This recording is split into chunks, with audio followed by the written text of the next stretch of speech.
Ooh, y'all, this misinformation makes me nervous because I am not a medical doctor.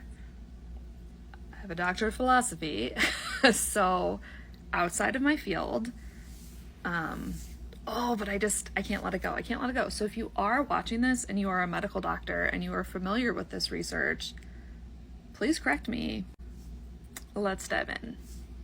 A significant 2012 study, the sit-to-stand test was a predictor of mortality for people ages 51 to 80. So we're going to demonstrate it today with Mom. You ready for it? Yes. So you need a chair that has back arms across your body, and you're going to sit and stand, not yet, sit and stand, once I put the stopwatch on for 30 seconds. And ready, set, go. Just sit and 2, 3, 4.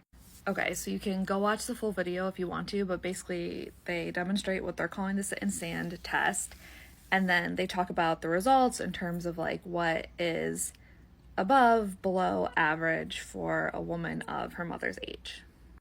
I don't know why my research spidey senses tingled with the video, but they did. So I was like, oh, let's look up this 2012 significant study.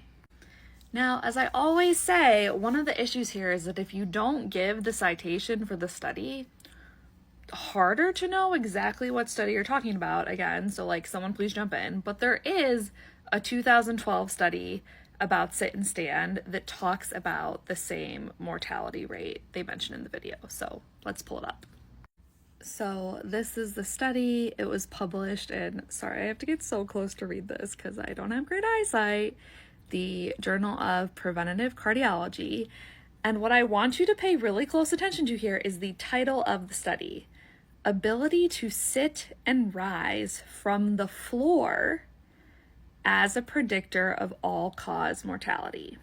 So if you were to demonstrate the sit and stand test discussed in this 2012 study that found it to be a significant predictor of mortality, death, what you would actually need to do is sit on the floor and get up. And what the researchers considered was how much support you needed to get up. So you can pause to read this if you want, but you can see the person who's evaluating this sit and stand test is don't worry about the speed of movement. You're just trying to sit and then rise up from the floor using the minimum support that you believe is needed. And there's a point system, and you can lose points for using supports like your hand, your forearm, your knee, etc. to help you stand up. You start with 5 points and you lose 1 point for each support you use, and then you lose an additional half point if the evaluator thinks that you're unsteady or losing balance. And there are other things that you can lose points for. I'm not going to go into it all, but that is how your score in this sit to stand test is created. Of note, it has nothing to do with you crossing your arms, sitting in a chair, standing up, and repeating and seeing how many times you can do that in a certain amount of time.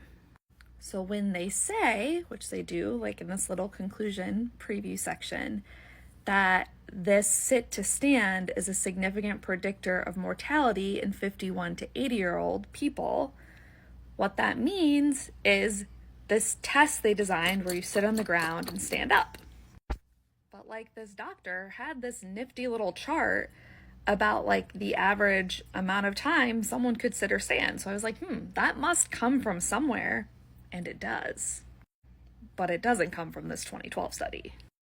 I found it on this handy dandy little graphic from the CDC about the 30-second chair stand assessment. And you can see from this little graphic up here, that looks exactly like these people were just demonstrating. And you can see these average scores, the ones that they showed in their video. And the point is to time for 30 seconds and count you sitting and standing, just as demonstrated in the video. So if you zoom in, this is what's of note here, in my opinion. You look down here to what do these scores mean?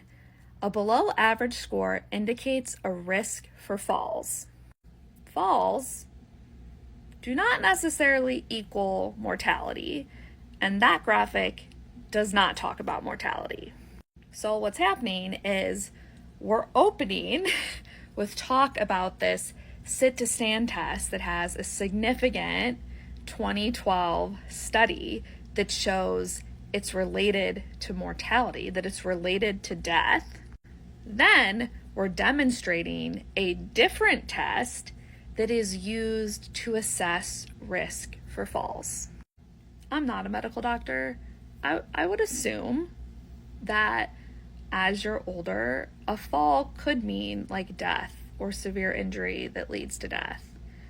However, I personally would still classify this as misinformation because the intro in the video, straight out of the gate, this 2012 sit to stand test, significant predictor of mortality, like the demonstration, like it sets it up, like the demonstration for that test is what they show, and that is not the test that they used in the study. It is completely different. Instead, they're showing a 30-second chair sit test that is more about risk of falling. I personally really don't like to get anywhere near medical research because, again, so not my area of expertise. And at the same time, this just seems to be like such a glaring example of not carefully, truthfully presenting research. And that just really frustrates me. And I think it's wrong. Wrong to do that. We shouldn't do that. This is why people lose faith in science. I get it. And if you're thinking Kirsten, you're being so harsh, maybe it was an honest mistake, an accident. Maybe they saw sit, stand, and test and thought it was the same thing and didn't realize it. People make mistakes. Is it really that big of a deal? I've also thought that. And it is that big of a deal. It's whenever you're sharing information with people, especially on a social media platform, you're sharing information with lots of people, you have a responsibility to make sure that what you're sharing is accurate, truthful, full context. That is a responsibility you're taking on when you're sharing information and presenting it as true. And I think the way this is presented, whether it's intentional or not, is inaccurate and it is misleading with what the research actually says. And so regardless of whether it's intentional or not, it should be pointed out and called out and addressed.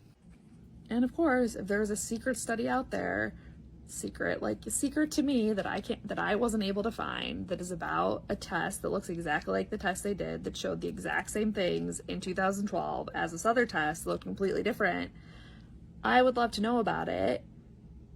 And just that's why we should cite our sources, because then it would be easier to double, triple confirm inaccuracies and accuracies.